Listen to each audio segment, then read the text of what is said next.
So again, welcome everyone to the Crusades, the week two, and tonight we're going to be dealing with the First Crusade. And one of the reasons why we're doing the First Crusade across two sessions. So this week, and when I get to the outline, there is no session next week because next week's Family Day, and then we pick up again on the week after on the 24th. Um, and one of the reasons for that is because everything that followed in terms of the so-called Crusader period depends upon the events that happened during the First Crusade. And because everything else was just, if it wasn't for the First Crusade, none of the rest of them would have happened. And so that's why this one in particular is important. That's why we're doing it across two nights, and we will get into that. So um, the so what I'm going to do is I'm just going to mute everybody except for myself. But at the same time, just before I'm gonna mute everybody. And then with if you want to ask a question, just unmute yourself and ask. My rules, as always, are there's never no such thing as a stupid question. There's never a bad time to ask it. So if a question comes to you, even in the middle of the train of thought, please, get my attention and please do interrupt. That's how I prefer to operate with this. Um, and so I'm glad that you're all here, and let's start with a prayer. Loving God, we thank you tonight for your presence, for a willingness to learn. There are some things about our own history that can be uncomfortable, and yet they give us perspective. They help us to understand. They also help us to change and to take steps that we do not repeat the same mistakes of the past. As we explore the Crusades, give us a sense of learning, a sense of what it is you call us to be now with this history behind us. And so be present with us, we pray. Give us a spirit of learning and questions. And so we ask and pray this in Christ's holy name. Amen. Okay, now I'm just, as I mentioned before, like just doing a little bit of background where we were last week was just all the background. I'm going to do a brief recap in case you missed it or had to leave early from last week, and then oops, just backing this up a little bit. I was getting a little ahead of myself. Um, so week two is where we are now, and First Crusade Part One. So the time period we're dealing with is in the closing years of the 11th century. So 1095 to 1099. The And we are just in that. We're just in that period where the not quite 1,000 years ago. In fact, as I mentioned before, we are closer to the time of the Crusades than the Crusades were to the time in which Jesus lived. So just to give you an idea, I mean, it's very, very close. And that the Crusades are almost exactly halfway between the life, death, resurrection of Christ and where we are now. Crusades are almost smack in the middle. And how important that is, it's a good question. That's we'll deal with that. So, as I mentioned before, we're dealing with the First Crusade this week and next week, just because there's so much information having to cover and sort of a couple of different facets of it that I wanted to slow down and go through it. Plus, the First Crusade, without it, none of the other Crusades uh, would be actually worth talking about because they wouldn't have happened. So it's important to understand the first one and why it succeeded, where many of the others did not, for various reasons. And so once we get to, we do First Crusade this week, and then we take a week's break for Family Day, and then we're back on February 24th. We do the First Crusade Part 2. Then the Second and Third Crusade, we're stacking them into the one night. And then we talk about the Fourth Crusade and beyond. In week 5, and then week 6 is we talk about the aftermath and legacy. I mean, there were certainly a number of them. There was a Fifth Crusade that we will talk about in week 5. But there were also the word crusade suddenly started getting thrown around more and more and more and more. Historically, as I mentioned last week, the Crusader period is roughly from 1095, where we start today, to about 1492, which is actually marks the beginning of the colonial period.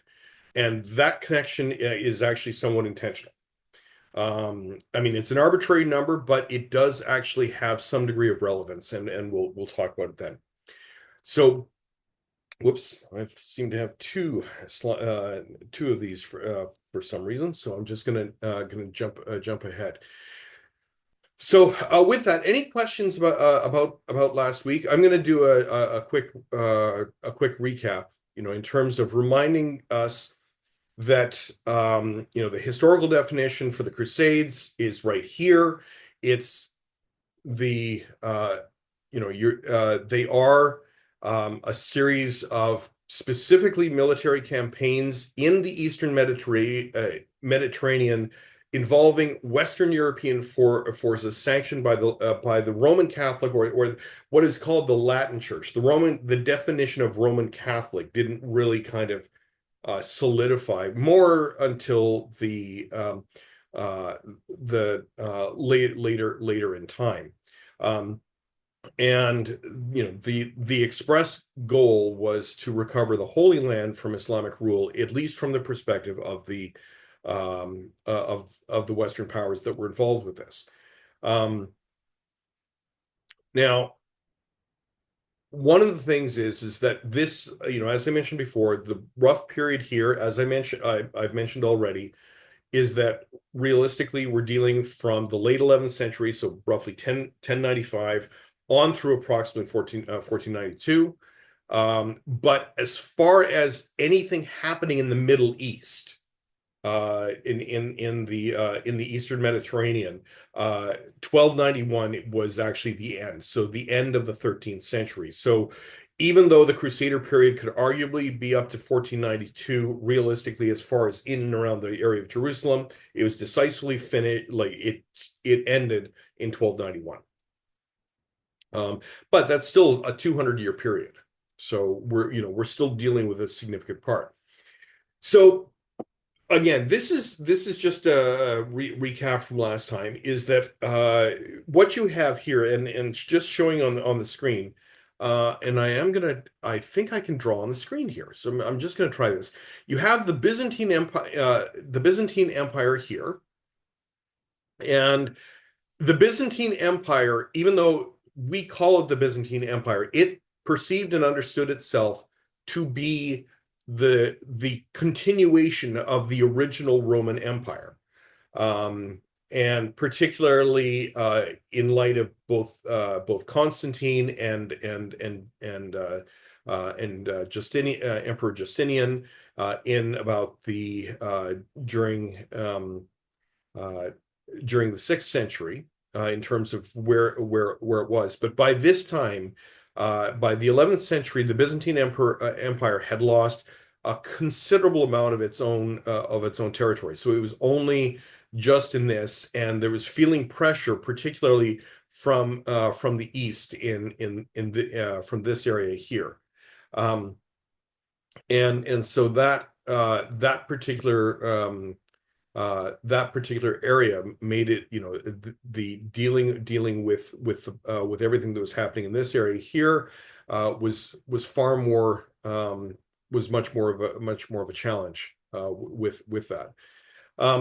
So what we have here is the Byzantine Empire has lost a lot of its territory, and they saw the Seljuk Turks, the Sultanate of Rum, the Seljuk states here, and there was more than one, but specifically the Sultanate of Rum, which was actually their former territories, were here, and they wanted to at least have some defense, maybe possibly uh, the reclaim Asia Minor. And to do that, they didn't have the military strength to do it. But they had been, but Alexios Komnenos had been very impressed with what he saw of the Western Knights, and wanted, and basically wanted them as mercenaries to come and assist them. But the person that the emperor appealed to, of course, was the Pope, because the who did you talk to? Because the West was entirely divided, but but the Roman Church had a special diplomatic influence per se. So the Byzantine Empire is weakened. They want to make Byzantine or Rome great again. They wanted to reclaim those old imperial territories. That movement gained traction under the emperor, and so goes to the West and says, "I would like help, and can you please send some mercenaries um, the to help?" And went to the Pope, because the Pope himself, again, was the only meaningful way of communicating that to the broadest range of people possible. And so in 1095, the Byzantine emperor appeals to Urban II, who was the Pope at the time, to all he wanted was mercenary forces to help reclaim Asia Minor. That was it. That's all the Byzantine emperor wanted, except, of course, in this, that response was not what he expected. So, shifting to the West, as I mentioned before, the Latin Church at this point in time was basically the only sort of vestige of the original Roman Empire left in the West.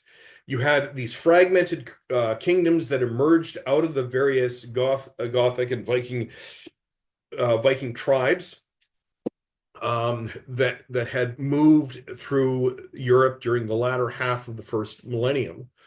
And the papacy itself was also emerging out of a very long period of corruption, largely thanks to a small town in France called Cluny. And these reforms started finding their way, moving through not just the church, but through the general population. And it was largely a spiritual movement of trying to reclaim one's spirituality, but it was emerging out of a time where that kind of moral center had long evaporated. So they were trying to find their way in the midst of this, and so there was people became far more interested in religious affairs. Expressions of faith became much more prominent during this period, just leading up to this. Um, and so whereas 200 years before, that was not the case at all. And so one of the things that you also have to do is remember that there was a lot of political division. Urban II was not the only pope, because the Holy Roman Emperor had installed their own pope in opposition to Urban II. Politics are going wild on their own, and historically, Urban II was viewed as the legitimate pope. That was in dispute, and so Urban's own agenda also was to strengthen the the papacy against this upstart that had been installed by the Holy Roman Empire. So there are politics at play regardless, even though the general population is experiencing almost I'm not going to use the word renaissance, but experiencing a an awakening in spiritual matters at the time. There's also these politics that are still going on that are vestiges from the period of corruption. Because I mean, one of the reasons why the Henry IV of the Holy Roman Empire did set up an own pope is because there was very little trust in what was happening in Rome. And so we have this. So anyway, all of this comes this request from the Byzantine emperor, and said, you know what? The Byzantine emperor sent envoys and said, call for aid. And the trouble is that and Urban knew this, and the people, frankly, like it wasn't just a case of they didn't care. They had no idea that the Byzantine emperor actually existed, or the Byzantine emperor even really existed, and they were too busy fighting each other. I mean, there are reasons why there are castles from this period all over Europe. You don't build a castle when people are getting along. So I mean, one of the things that you can do today is go and visit these various castles, that date from this period, and or the ruins of castles or the ruins of monasteries that all date from this period. They were too busy fighting each other, and so there were a couple of things at play. Urban II saw, you know what, maybe we can repair relations between the Eastern Church and the Western Church, because that happened not quite, about 40 years earlier. And so, hey, maybe we can do this, and this can help pave the way for healing that relationship. And the other thing is that because they were fighting each other, it's like, if we need to give them something to do, and because doing a general call for mercenaries when these powers, these local feudal lords in these different kingdoms are all too busy fighting each other, they're not going to just hand over their mercenaries when they might need them themselves for whatever conflict or succession planning or whatever it is that they were going to do. So Urban II had to find a different way to motivate them to send mercenaries. And that's where we got in trouble. Because one of Urban's predecessors had actually considered a military campaign to liberate the Holy Land, but it was this thing drawn up on paper, never really considered seriously.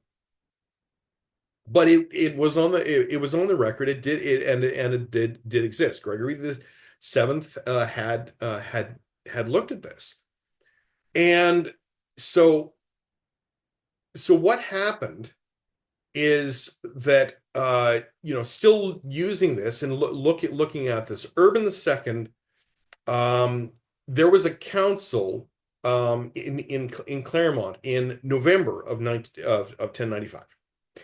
And at the end of it, he stands up and he gives this sermon, effectively, calling the faithful to come to the aid of the Byzantine Empire, to reunify the church, to aid Christians in the East. That's what he said, to aid Christians in the East.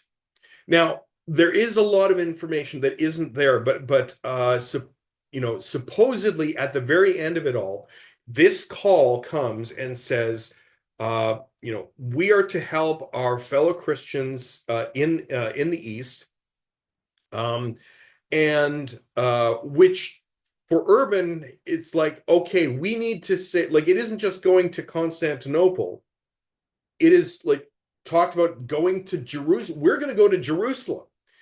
And he ends it with this infamous phrase, Deus vult, God wills it. And when the Pope says God wills it, that is incredibly powerful.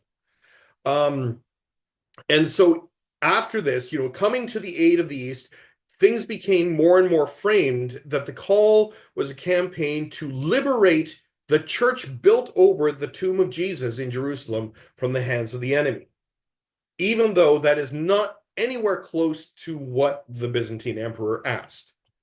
But how do you get them there? Like, okay, that's what they're going to do. Is they're going to say, liberate the Holy Sepulchre from the hands of the enemy. That's where it became more and more framed, even though that initial speech was to help our fellow Christians in the East.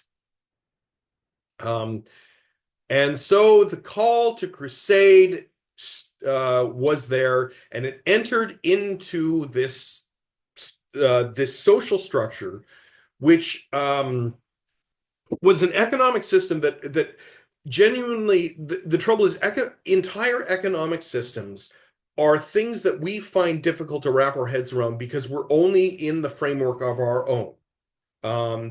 That market capitalism to a certain degree is it in terms of the Western political structure very different from how the feudal structure worked. So, commerce as we understand it today just simply didn't exist in the same way, shape, or form. I mean, money existed, of course, but it wasn't in the way but it was used and utilized in a different, and made in a different form. And this came out specifically in the West. This was not an Eastern structure. This was a Western structure that we had this, and the idea is that you had this lord and vassal system, that you had someone who was powerful, who had a certain amount of land, who would grant that land to nobility who swore fealty to them. In other words, you show me loyalty, you can have this land. And the price for that is service. And so, and that required military support to whoever granted the land. So it was almost like a warlord system, but it was more layered and more nuanced than that. And of course, the peasants themselves would work the land in exchange for protection. They could work a portion of the land for their own sustenance, but not profit from it. And they wouldn't actually own the land themselves. They could work the land, take what they needed, and then the rest would then go to the Lord. And so there was this succession of levels, and that's why the nobility structure that we have, that you have, a ranking of noble titles, from a count up on through to king at the top. Then you would have the dukes, counts in various capacities depending on where you were, but there was that hierarchy, and it all worked on a local structure. So each the king overall was the higher, and it worked its way down. So the other key point on this is the inheritance of the property went only, unless otherwise specified, went only to the firstborn son, very patriarchal, of the Lord in question. In other words, if the Lord in question had 7 sons, all of it would go to the first if there was no will. This actually created a problem, because if the firstborn gets everything, that means that the remaining 6, for example, would not. And so the younger siblings, they were looking for other means of wealth, and that's where they got into this fighting, making alliances, fighting back and forth, and so it was an unstable, like as stable as feudalism seemed, it was actually quite unstable because of this. And so what it created is this entire caste system, and you could not be a peasant and work your way up to king. That didn't happen. It was not possible. And so you have these different classes, that you had the nobility, you had the peasantry, and then you also had the clergy. And the clergy was the only way that sort of allowed people to kind of move through these social structures at least a little bit. Um, because you had clergy coming from both the peasantry and the nobility, but the nobility generally, that's where they got the bishops from. Um, and so the nobility are fighting themselves for territory, influence, and whatever. I need to pause this for a second because I'm getting a phone call. So just give me a second.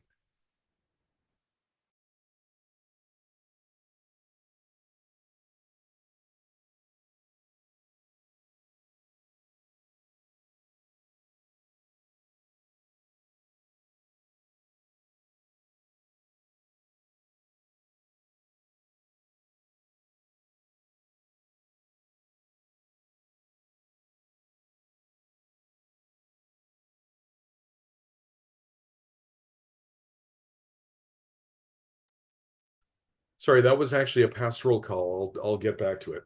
Um, not a critical one. Anyway, here you have, because of this structure, the nobility, it's almost they're primed to fight with each other. And get this, the church didn't like the fact that they fought. They actually actively tried to get them to not do so, and even to the point of saying, you can only fight on these days. So, I suppose if there's a certain degree of credit to the church, they were trying to actually be peacemakers to a certain degree, because because of the land, money, influence, whatever it was, they're all fighting amongst themselves, and the church was saying, okay, we got to get them to stop fighting, because this isn't, like, one, any religious objections to it, besides that it was not healthy for these, um, for them to be constantly fighting with each other. And so, from the Pope's perspective, saying, hey, we give them something to do and something to go to, maybe this will help us stop fighting amongst ourselves, or help them stop fighting amongst themselves in Western Europe. Give them something to go do. Um, it's almost to the point where I don't know if you've had, when I was much younger, that my brother and I would be fighting, and my parents would send us down to a family friend of ours just down the street. Why don't you go play with Todd or something like that? And that would stop David and I from fighting. Now, granted, we didn't fight a lot, but I mean, but it was sort of that thing. It was like, go, like, take it somewhere else. And this was an opportunity to do that. Now, the other thing is that the Byzantine Empire did not use a feudal system. The feudal system was basically a Western European system only. Um, and I'm just going to kind of gloss over that they operated on a different economic system, and functionally that meant it actually was a more prosperous system for the general population, which does play into this. There was a huge wealth inequality in the Western Church. So into this, like, so the Pope comes into this, and into this says, like, help Christians in the East, that eventually gets morphed into this reclaiming the Church of the Holy Sepulchre in Jerusalem. And anybody who gets there gets gets a special indulgence, which is basically, here's your get out of hell card, free. And so the even though they didn't use the term crusade, the response to the Pope was not just enthusiastic, it was almost too enthusiastic. It was unexpectedly enthusiastic. I mean, even more so than the Pope had hoped for, and actually even to the point of it actually got out of hand, and got out of hand very quickly, because thousands responded with this willingness to take up their cross and carry it to Jerusalem. And so here's a couple things. There are three things at play as to why this, why was this the response so enthusiastic at the time. And, one was genuine piety. Like, it is a pilgrimage because people had been doing pilgrimages to Jerusalem and back all through this period, for over 1,000 years. There were pilgrims, and in the Cluniac reforms, pilgrimages became part of the it became part of the culture. It was a thing to do. So this was seen as a pilgrimage, but it's a pilgrimage en masse. And so this was a genuine faith response here, but it wasn't the only one. The other thing was, because of the feudal system, there's this enormous gap between rich and poor. And there was not only was this enormous gap, there was no viable path out of it at all. If you were a peasant, you would die. If you were born a peasant, you would die a peasant. At best, if you became part of holy orders, you might enter a monastery or something to that effect, and that would be fine. But you were still, very much in the lower ranks. So at least amongst the lower classes of people, the lower classes in the feudal patriarchy, we had there wasn't many opportunities. So when the Crusade came up and said, hey, if you take this and make it to Jerusalem, it was seen as an escape from the horrible life that they found themselves into. So it was an escape. It was an escape from poverty, or it's seen to be as such. And last but not least, and certainly at the higher levels, greed. And the greed we'll see come out in play in the midst of this. So let's talk about the piety for a little bit more, because of course we have the influence of the Latin Church. Because of these reforms, the pilgrims were already traveling back and forth. Interest in spiritual matters at the time there was this spiritual awakening that had been happening for some time. All levels of society, whether one was a peasant or one was a noble, that there was a degree in spiritual matters that was a lot higher. And of course, there's this dangling this carrot, or this promised forgiveness of sins if you made it to Jerusalem. That was dangled in front of people, and as I said, and so that was an important part. Poverty as well. As I said before, the nobility held all the wealth, and the peasantry had no access to it.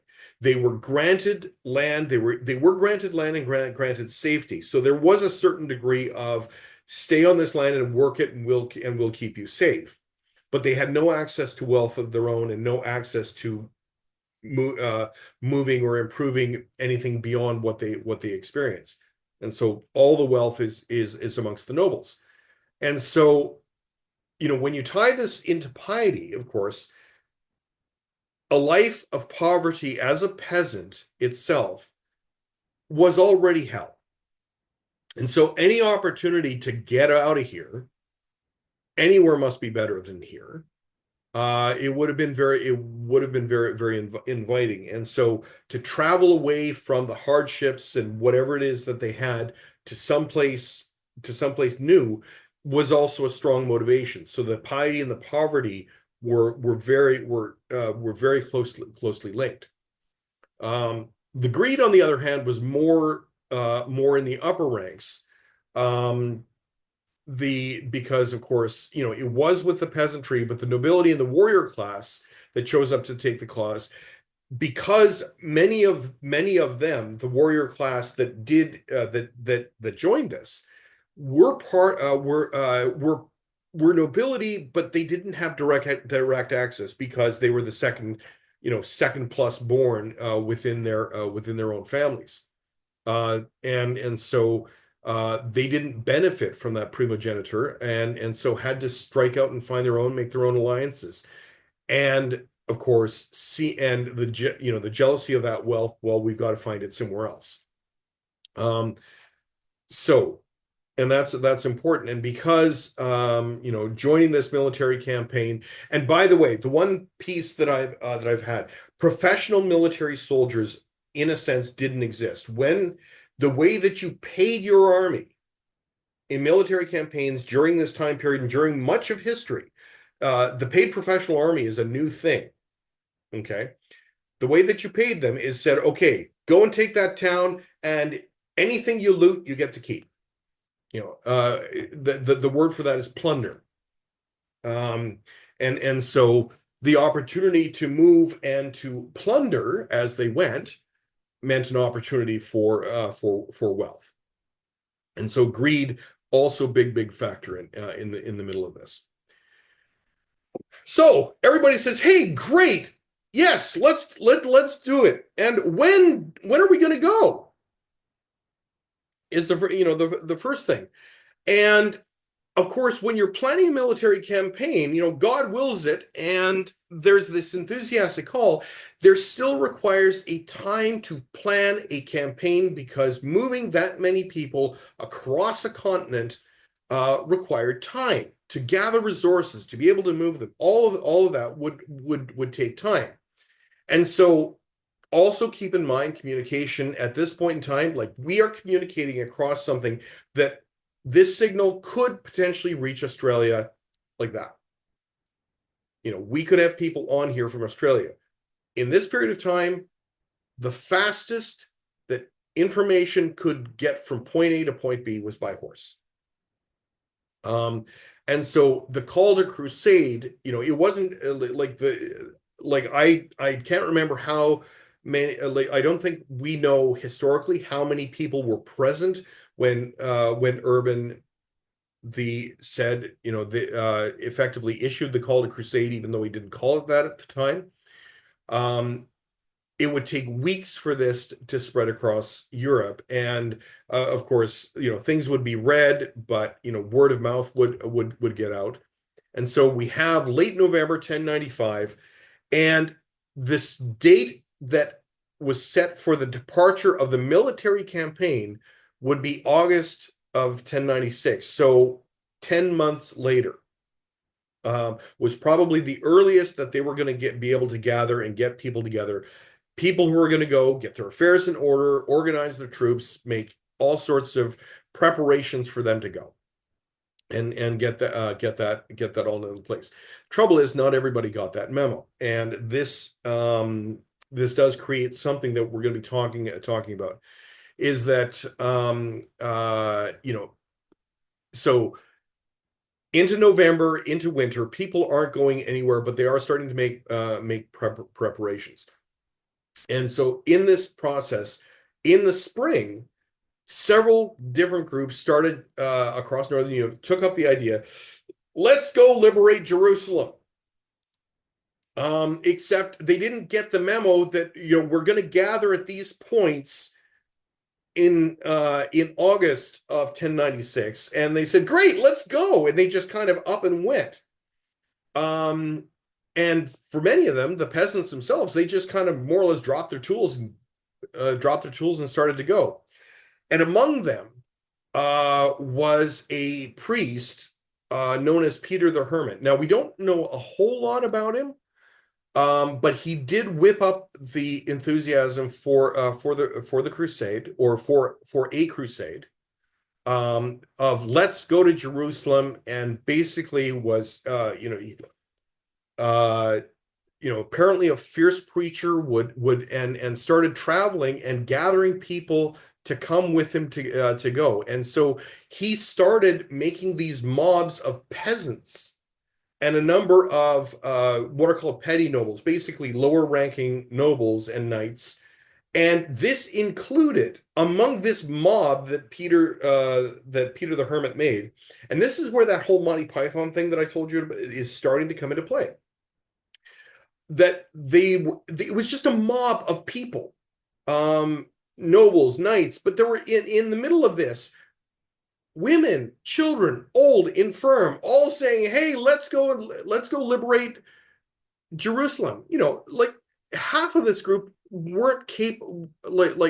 No, I would say hardly any in this group were capable fighters at all. Like they weren't the mercenaries that were asked for. But they up and went, and they weren't prepared for combat, and never mind the fact that they were about to undertake a 4,400-kilometer walk to Jerusalem. And this became known as the People's or the Peasants' Crusade. And this actually, technically, this was not the first crusade, it was the lead-in to the first crusade. And it does play an important role, and it's important for us to do this. So let's just I'm going to show you a map. I did this on Google Maps years ago, and the rendezvous point for the crusade to begin was in France, in Amiens. The and this is, if with existing roads, the actual walking path to Jerusalem.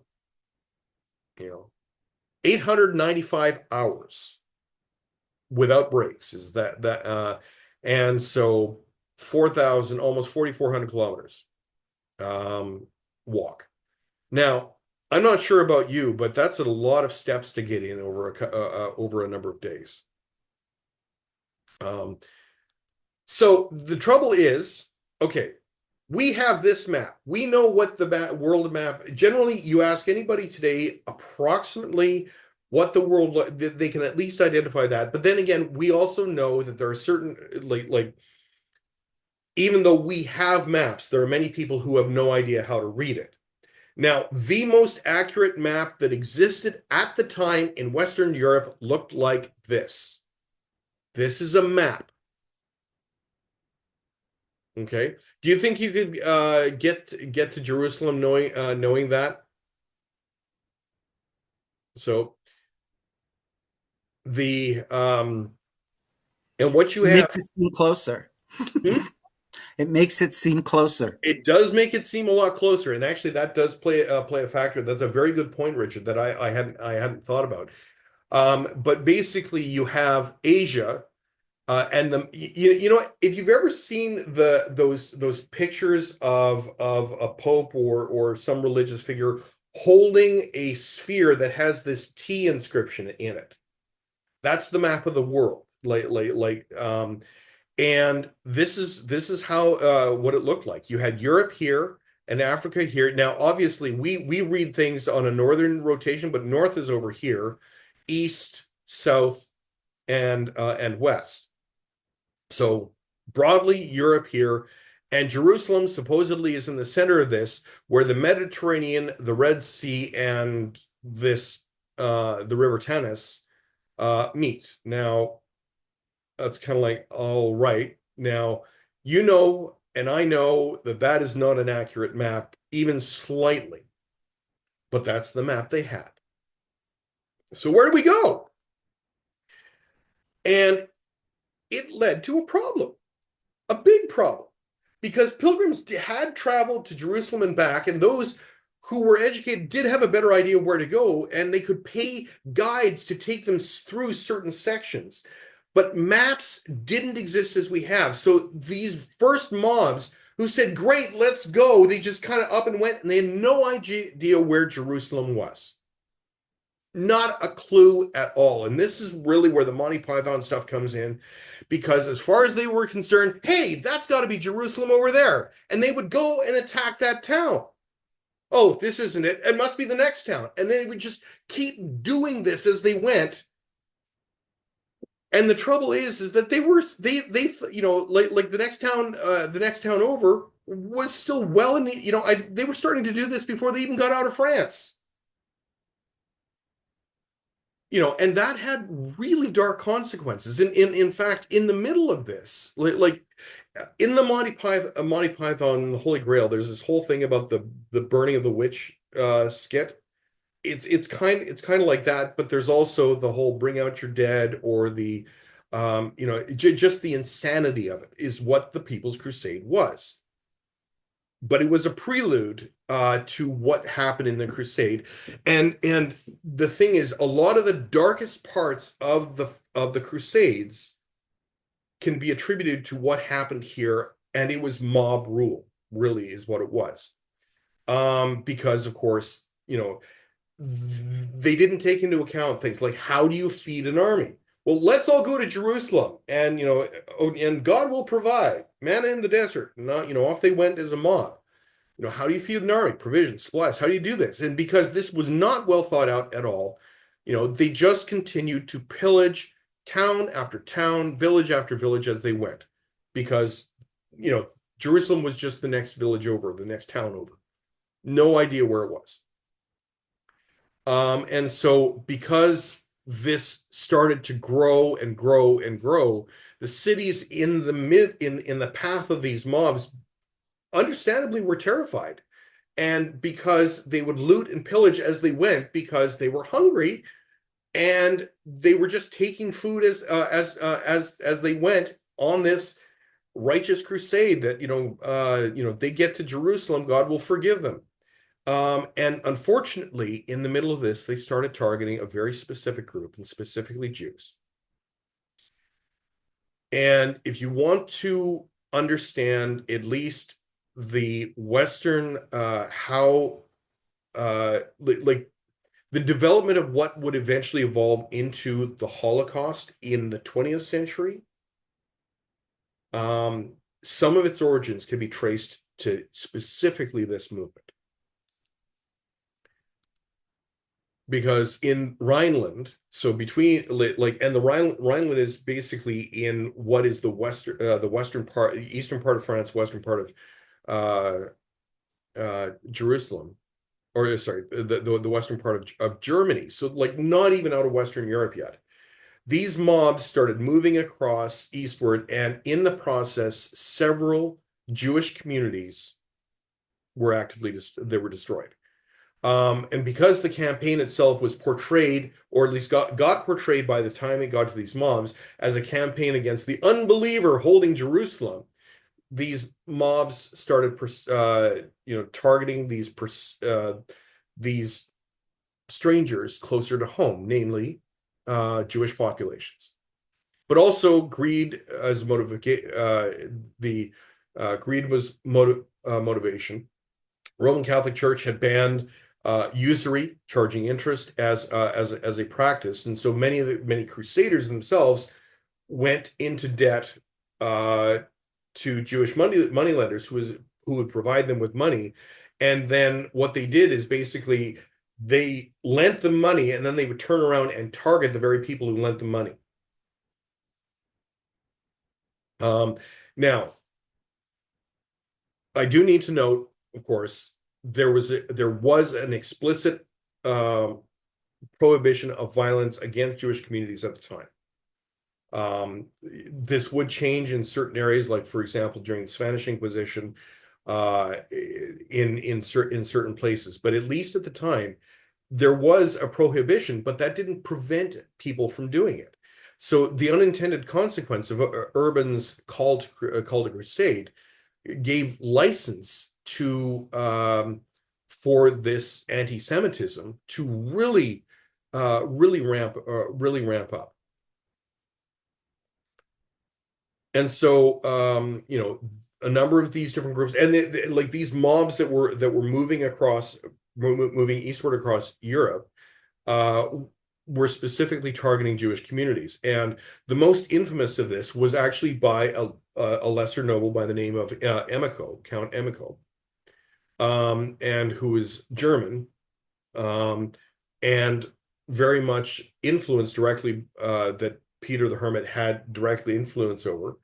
And he saw, the whole greed factor coming in. Emico saw about getting to Constantinople first and taking Constantinople for himself. Saw himself very much as a leader in the end times. So, whether it was superstitious fervor or greed, probably more greed than superstitious fervor. He specifically went after Jewish communities. Um, and the Holy Roman Emperor specifically ordered in the middle of this that these Jewish communities be protected. The mob was at this point in time was already on its way. So the death toll estimates in these massacres were 2,000 to 12,000 Jewish um, men, women, and children. Like I said, dark history. I do not want to dismiss this in any capacity, and they hadn't even gotten out of Europe yet. And whether it was directly murdering or forcing them to take their own lives if they didn't convert.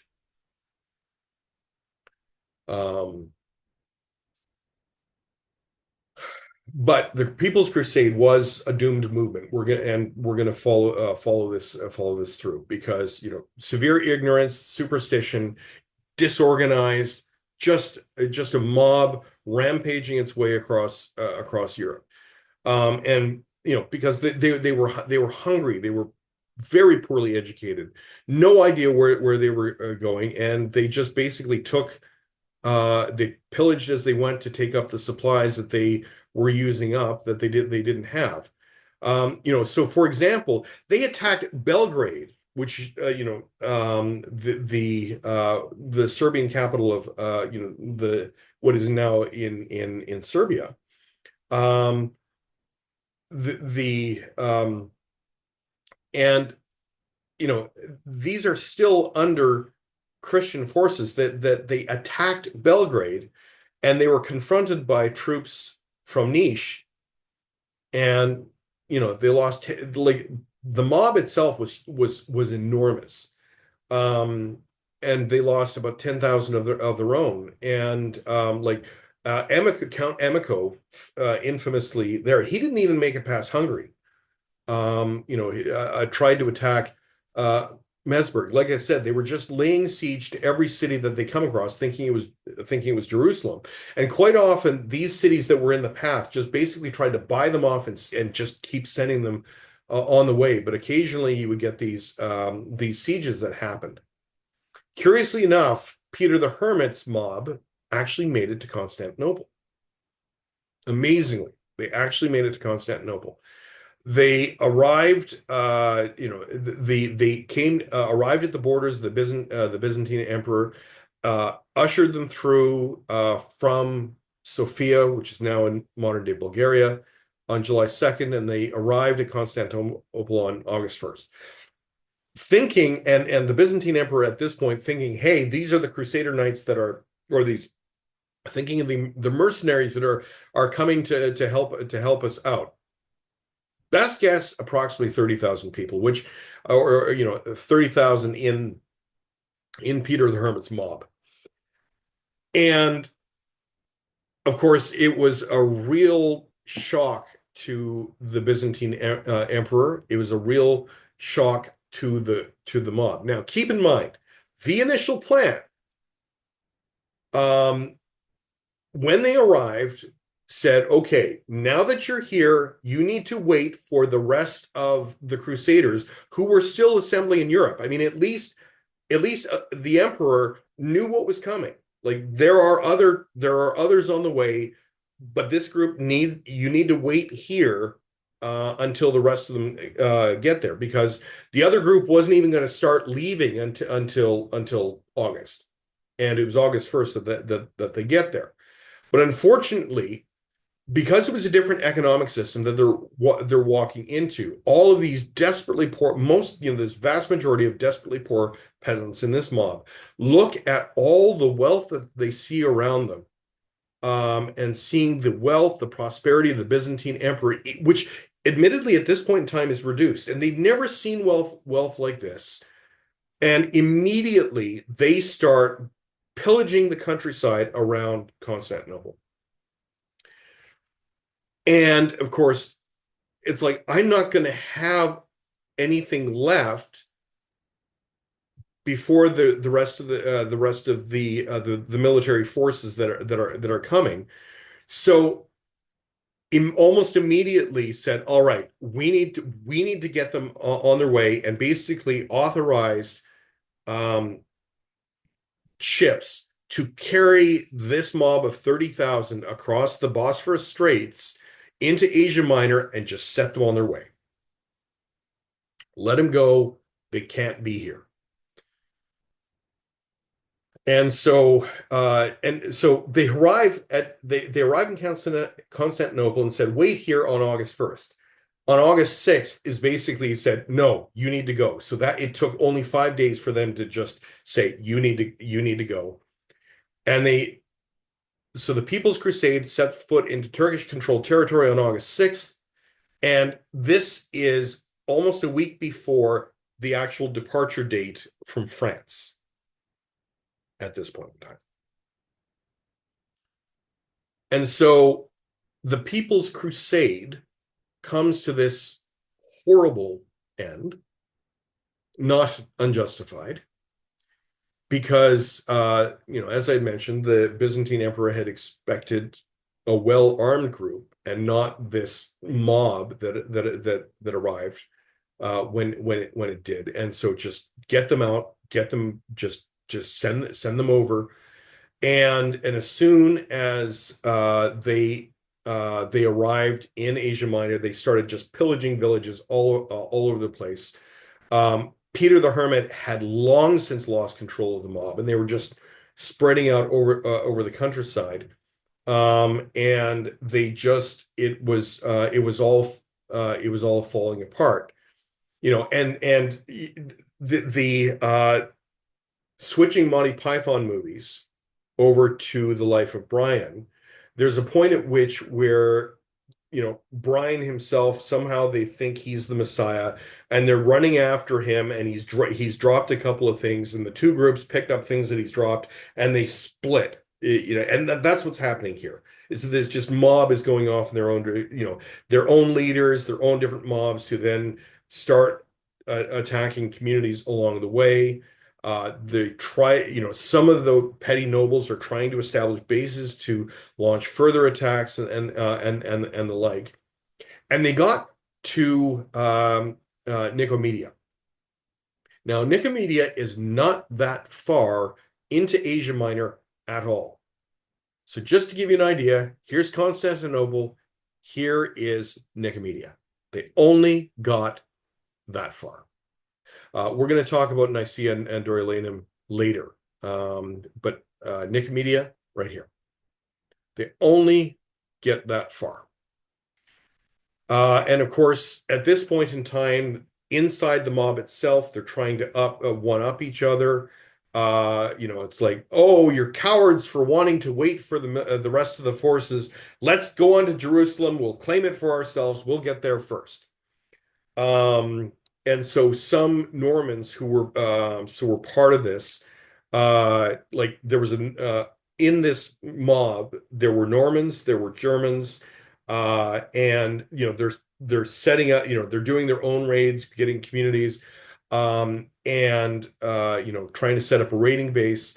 And at this point in time, they get the attention of the Seljuk Turks, specifically Kilij Arslan, and it says to his general, you need to deal with whatever this is coming from the east, and ordered his general to do that. And it was ruthless and it was efficient. On October 21st in 1096, before they even got to Nicaea, the People's Crusade, the Turks just descended on them and massacred them. There was about a mob of about 30,000 that had been taken across. Best estimates that 1,000 survived and retreated into the countryside, hid, including Peter the Hermit himself, because we get back. He comes back into play, and so we have, of course, the People's Crusade goes in, and it's just this random mob that comes in. It is probably the it is a precursor of things to come, but at the same time, that level of chaos, the that sort of came in advance of the rest of the Crusades, in some ways actually set up for the First Crusade's success, the actual First Crusade success.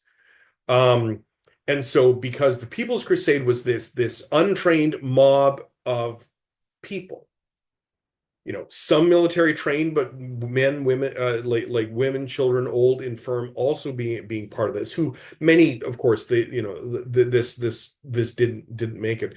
Um, Behind them was this very well trained, well organized, battle hardened forces, many of whom had been fighting with each other and knew each other's tactics, uniting and coming forward. So this battle hardened group assembles and then starts moving more in a much more disciplined way across Europe towards uh, towards Constantinople. And of course, they were the ones who set out on August 15th to make their way to assemble at Constantinople. And so part of that, and so the People's Crusade was done and dusted before they even set out.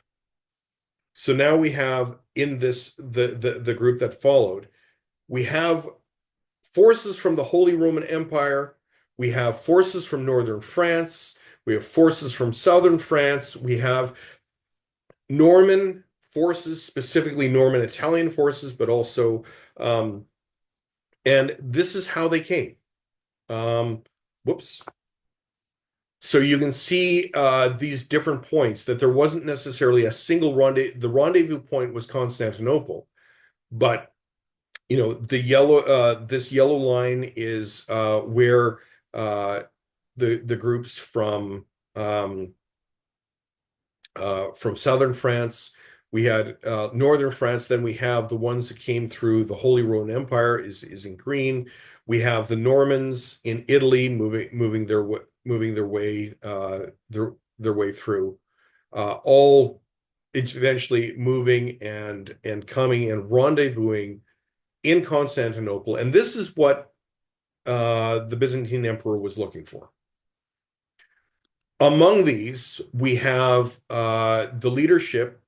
We have Godfrey of Bouillon in the Holy Roman Empire. We have Robert II of Flanders, Hugh of Vermandois, and then Raymond St. Giles, and then the Norman Italian is from Bohemond of Taranto. And so, the reality is these were the major leaders, but there were many other leaders beyond just this. And so the question is, well, in the midst of all this, well, who was actually in charge? And this one is, you had the princes, because these were all under nobles, but the question is who had the higher ranking. And it depended upon the battle who was in charge. But their combined strength was 40,000 battle-hardened soldiers, considerably larger and much more the far more far more of a threat than a mob of 30,000, but much more disciplined. So 40,000, about a little more than 10% of them were nobles themselves. You had a significant number that were actually cavalry, like on war horses. Lots of infantry, and then the support network of approximately 7,000. Whereas eventually, once they got to Constantinople, there were about 2,000 Byzantine forces that came along, but they were to just more or less kind of keep an eye on the crusading force, the Crusaders. And so that path to Constantinople, it went as planned, And between November and December of 1096, this disciplined group of battle-hardened soldiers arrives in at Constantinople in 1096. The between November and December. So they get there. Um, so about 4 or 5 months after the People's Crusade, the fiasco of the People's Crusade had come through. So they get there, and then they don't immediately go across. They actually get to Constantinople and wait. They spend the winter building their strength. They prepare for action in the spring. So here we have a full year later, full year after the Pope's original call, and they're gathering in Constantinople and getting ready to cross the Bosphorus and to move into Asia Minor. But they're preparing. They're not just kind of going like going off like the People's Crusade did. But there is also at this point in time, it's starting to emerge that there's a conflict of goals here. Because, of course, all the Byzantine emperor wanted was the troops from Europe to assist in reclaiming territory lost to the Seljuk Turks and its various affiliates. Just, we want to reclaim that territory. The Byzantines had no designs at all on Jerusalem whatsoever. Of course, whereas the Crusaders said, we are going to Jerusalem. That is where we're headed. Um, and so again, last week I talked about Byzantine plots. Is that they were very, very good at making deals and trying to play different groups off of each other in order to achieve their own goals. They were very good at it. And so one of the things that the Byzantine emperor required is an oath of homage from each of the commanders as they arrived. And once they did that, then that was the requirement in order to get them across the Strait of Bosphorus at Constantinople, and that the emperor would also provide them with the supplies that they would need in exchange for whatever lands they conquered would be returned to the Byzantine Empire. That was the requirement. You go across there, any lands you claim, we will supply you. We'll do all that. But those lands you cannot claim for yourself. They are ours. Return those lands to us. And so we have this, the forces are well rested, they're well provisioned. They come across the Bosphorus at the end of April in 1097, having spent a winter that was probably a lot more pleasant than anything that they would have experienced back in Northern Europe. So in addition to the forces, we also had the Byzantines did send their own troops across to go with them, possibly as a sign of good faith, but really to keep an eye on them.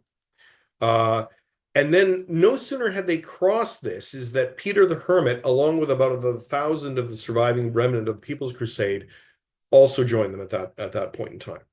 But at that point, there may have been a couple of petty nobles in the midst of this.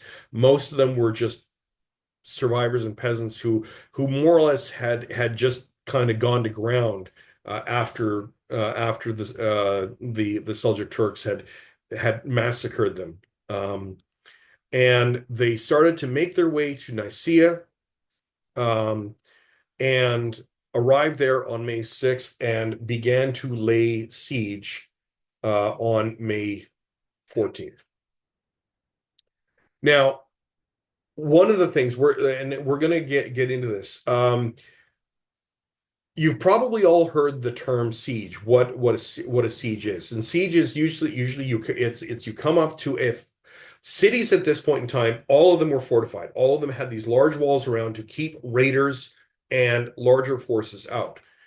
And generally, those forces, those walls were almost were very difficult to get past. And so when you lay siege, when you're laying siege to something, you're not actually trying to knock down the walls, although that is part of it.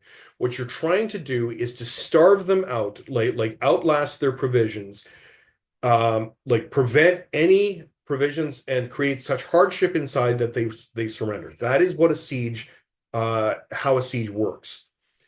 Now, that said, part of the pressure is trying to get troops inside, and it does happen. Um, but of course, at this point in time, remember how I said the People's Crusade, so we have the siege at Nicaea. These new battle-hardened troops show up. However, because of the experience that the that Arslan that the Seljuk Sultan had of the People's Crusade, where the an inferior, like a smaller force, was able to just wipe them out. They did not take this new group that had moved in across from across seriously at all, to their detriment. Um, and because this group, they were specifically skilled at medieval siege warfare. And the idea was they basically surrounded Nicaea, and each of the forces themselves took responsibility to deal with a section of wall, that they were going to attack that and take it down. All the while, they're providing a curtain to prevent any sort of resupply going into Nicaea. Now, the Turks themselves, there's a lake by Nicaea. The Turks were still able to supply the city by the lake, and at the time the Crusaders didn't have ships. But then the Byzantine emperor said, "Yeah, I can provide some ships," and they rolled them on logs overland to the lake, and then used the ships on the lake to then cut off any supplies that were being delivered from the lake to Nicaea.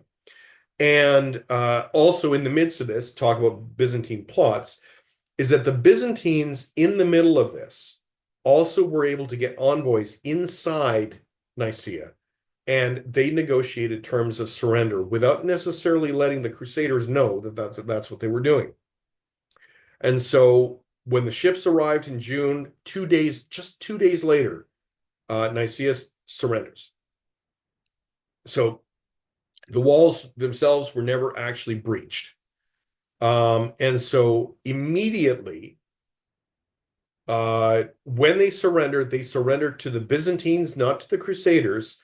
And the Crusaders themselves are forbidden to enter the city in any groups larger than 10. In other words, they can go in and trade, they can do whatever they like, but no groups larger than 10.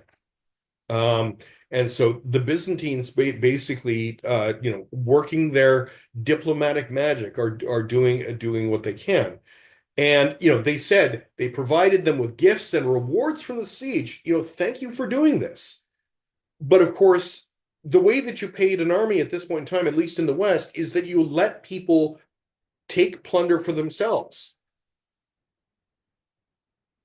Sorry, I have a cat that's just about to give me a gift. Sorry, Georgia. Anyway, so they weren't allowed to take plunder for themselves. They were paid, but of course they said, "But we wanted to take this for ourselves," and they weren't allowed that. But at the same time, this was Nicaea. The goal was Jerusalem. So on June 26th, so just a handful of days later, they said fine, and they kept going. At this point in time, it was a military success for the Crusaders, and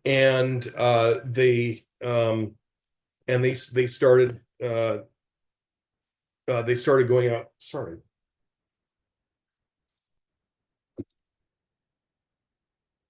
Um,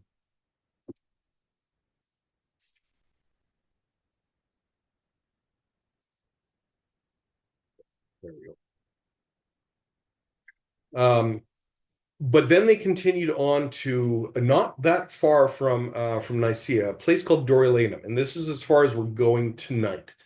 Um, and so in July, July of 1097, the Crusaders, for the first time, encounter the Turks actually in force on the battlefield, and they had hoped to. The Turks said at this point had hoped to ambush them the same way that they had ambushed the People's Crusade and scattered them. Um, except, the idea was target the army's logistical force, hit and run attacks, basically deplete their supplies and send them running. That was the plans. But the Crusaders this time around were ready for this. And so they anticipated an ambush, um, basically sent the bait ahead and then reserve forces in behind. And in this in at Dorylaeum, they actually defeated the Turks and Arslan. And what that did is, by the defeat of the Turks at Dorylaeum, it opened the door to the entirety of Asia Minor. They would still have to walk their way through it, but it would take three. And keep in mind, this is Turkey in the summer, or Asia Minor in the summer. And it would take them 3 long months to eventually get to Antioch, which is the once I'll show you the map here. So what we're talking about here, we've only gotten this far here. Dorylaeum was here, not too far from Nicaea, and then it takes them 3 months to work their way all the way across to Antioch, to here.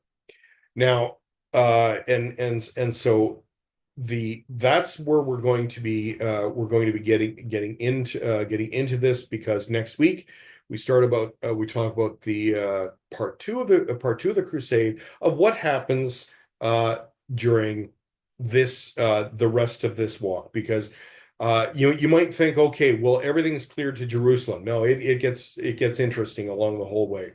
And the that there's always a certain degree of chaos at play. And so this is where we're eventually finding and getting to. So that's what I have for you tonight. Do you have any questions for any part of what I covered tonight?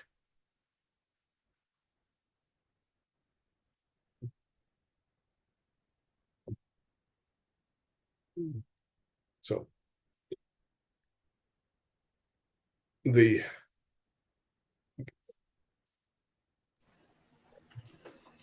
So basically, the Byzantines got what they wanted, Yep. and it was only once the second part of the Crusaders got there, it became more of a religious crusade in order to get to Jerusalem.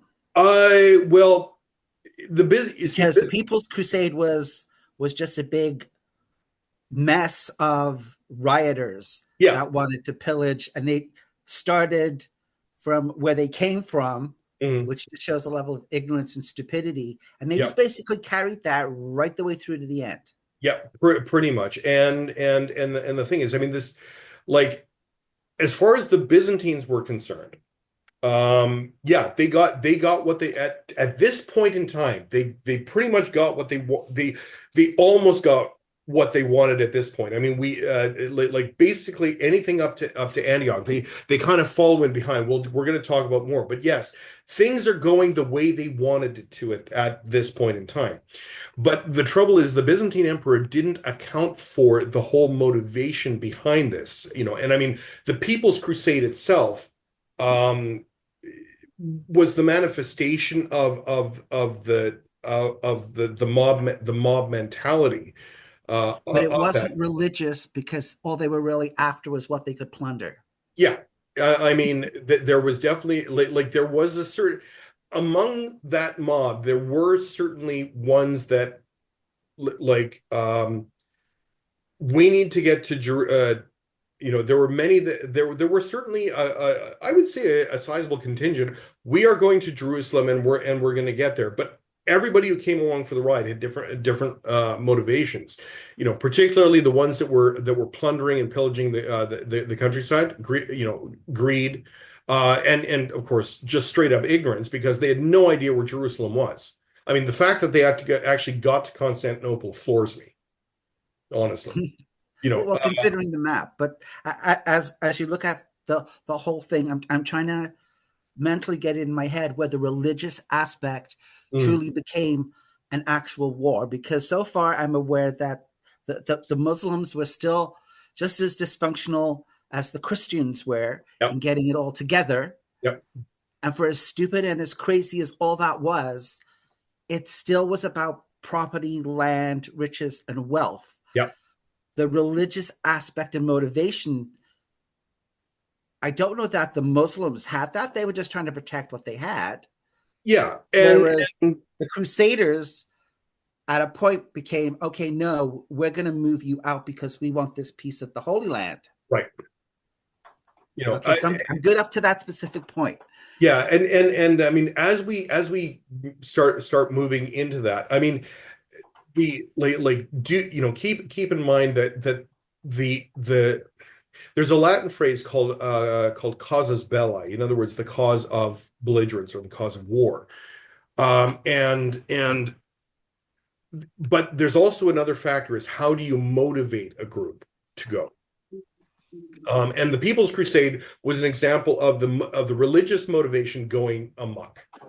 It wasn't focused. There wasn't any sort of program with it. So I mean, I suppose arguably the People's Crusade, as much as it was a mob, was probably um, may have well, and even then because like there were certainly people in that who the religious motivation was the reason they went, whereas Count Emiko, who never made it past made it who never made it to Constantinople, even though he had designs of taking Constantinople for himself, which was just in and of itself crazy, but that was greed.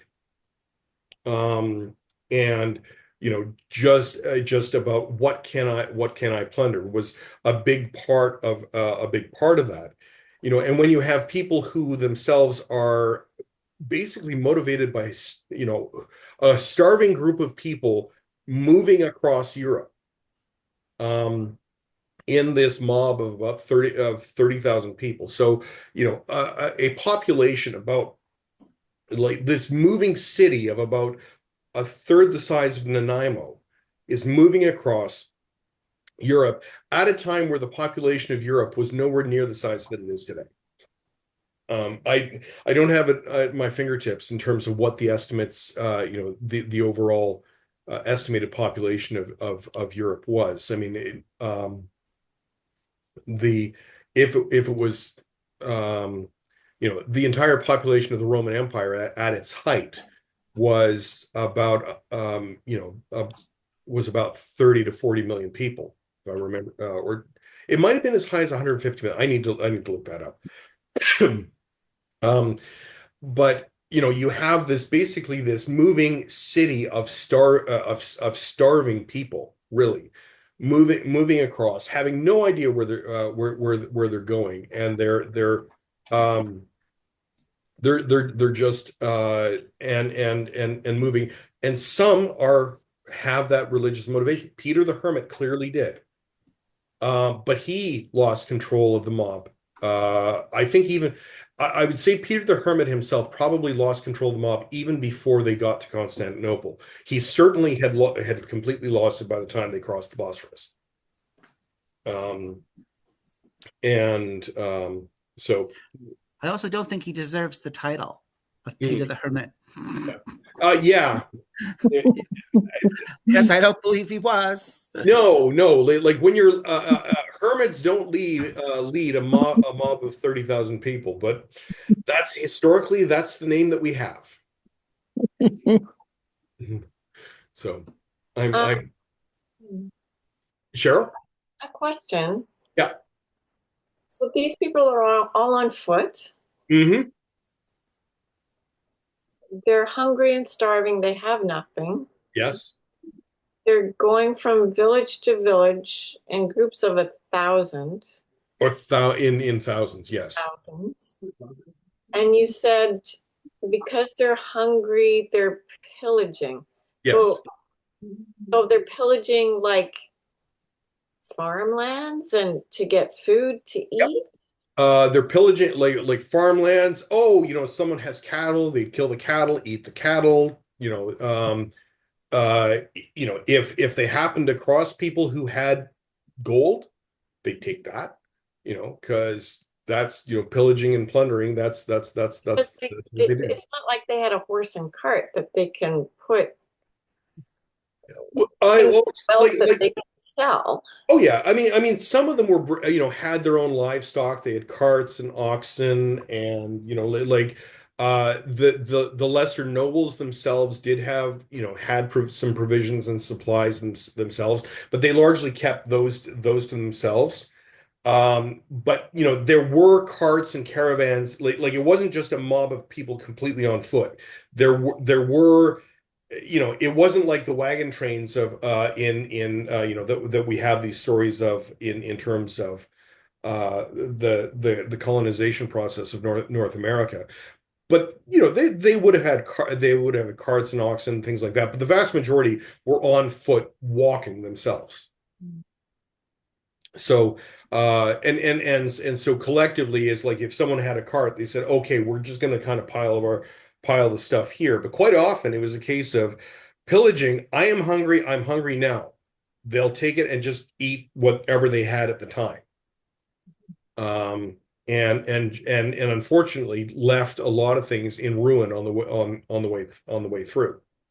And quite often in these various cases that when the peasants on the countryside saw this mob coming, I mean, some of them did actually join this mob, but many of them like would retreat in as the whole point of the design of castles at the time was if there are raiders or marauders or coming, the peasants that were working the land immediately around that castle would get in behind they would be welcomed in behind the walls. Everything would be shut up, and hopefully they would lose interest and just keep going. That was and that did work, but at the same time, the farmsteads that they would have, um you know would be burnt. I'm not sure if they would necessarily be burnt, but they certainly would have been pillaged. Um, Did uh, these people ever go home? hmm? Did they uh, go well, back? considering of the 30,000 who crossed over the Bosphorus, 29,000 were the Seljuk Turks killed. So only about 1,000 survived, and of those 1,000, they actually many of them continued on to Jerusalem. And did they stay? That we get to next week. Oh, So hmm, and that'll be part of the fun. So hmm. Thank you. no problem. So any other questions? Any bits of feedback? I thought it was great. Thank you very much. I didn't know that. Yeah. Well, glad to offer whatever I can. And wanting just as a reminder, next week is family day, so there is no session a week from today. So we pick this up again on the 24th, and we are dealing with I know it says next week, but the next session 2 weeks from today, and we are dealing with the First Crusade Part 2. And the short answer, with just a slight spoiler, yes, they get to Jerusalem. And so we are going to Jerusalem next week. Okay. Okay. All right. So I'm just going to stop the recording at that point.